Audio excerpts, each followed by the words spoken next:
My name is Meneses, and I'm from Little Rock, Arkansas. And in Arkansas as a whole participates in the CAPS program, which is Capture All Aliens program. So essentially, if you end up in a jail cell for whatever reason, they'll take your fingerprints and they'll notify ICE. And then you'll have a hold up until ICE comes. If ICE doesn't come, you're free to go. But if ICE shows up, then ICE shows up and you're taken away for whatever reason it may be. In one case, the police came to our door and they took my stepdad away. And luckily I knew my rights, and I didn't say my age or anything, just my name. And they took him away to the local jail cell in Little Rock, and then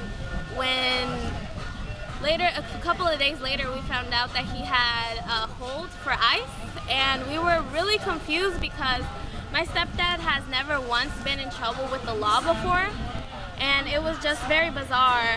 So they took his fingerprints, and then days later they took him away and they took him down to Louisiana.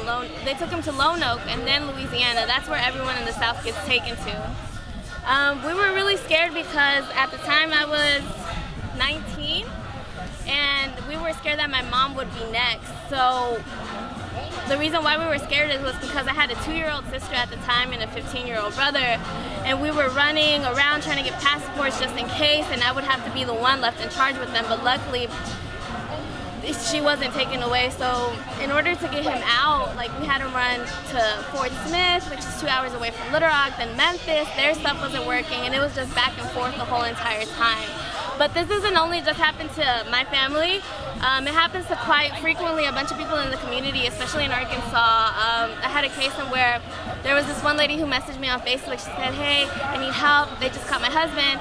I said, what happened? She said, he had a broken headlight. And it was just like a regular stop, and they took him away. I had another friend who was at a stoplight and he fell asleep there. They took him away too. There was another incident in which this lady, she called the police because she was the victim of domestic violence, and they took her away and they deported her.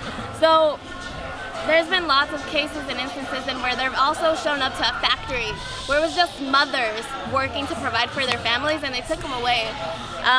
Luckily we had our state legislators push back on them and they let them free for a bit, but now it's hard on the families out there. And in light and shed of what the new administration is saying and wanting to do, it's just purely propaganda on his end, but like, they're really hurting our communities, and especially in communities that get overlooked, like states like Arkansas.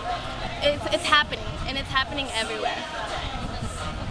So a wall and all that extra stuff is so unnecessary. But what I will say is that the United Nations needs to be investigating the crisis at the border, because so many babies are dying. So many babies are being separated from their families. Children are being abused in those facilities, mentally, physically, and sexually, and no one's talking about it like they should.